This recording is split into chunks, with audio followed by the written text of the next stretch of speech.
L'histoire de l'unité droïde que nous allons voir aujourd'hui est peu commune. X3N0 fut à l'origine un droïde impérial de modèle K2 qui servit l'Empire durant des années durant.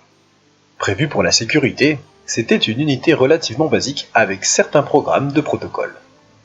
Durant l'avènement de l'Empire, X3, encore nommé à cette époque K2N0, était affecté à la sécurité sur Umbara.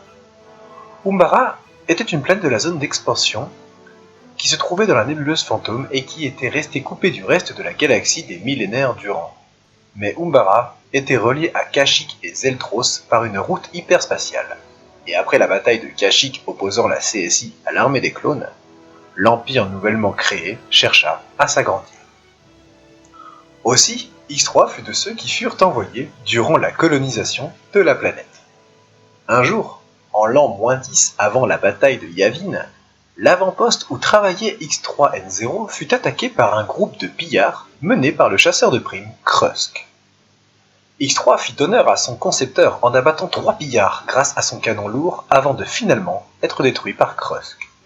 Cependant, ce dernier reconnut l'efficacité du droïde et décida de l'emmener pour le rafistoler et le reprogrammer.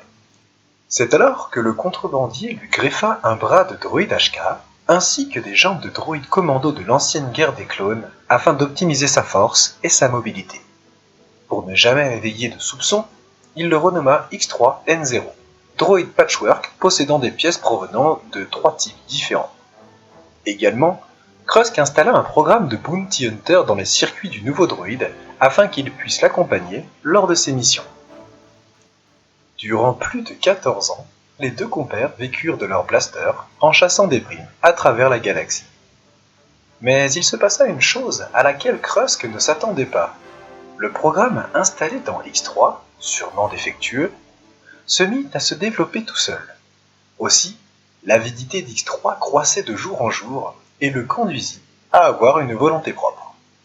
Un jour, alors que les deux chasseurs survolaient la grande case de Coruscant, une bagarre suite à un désaccord éclata à bord de leur vaisseau. Les choses s'envenimèrent et des échanges de blasters eurent lieu. Le tableau de bord reçut un tir perdu et le vaisseau incontrôlable s'écrasa.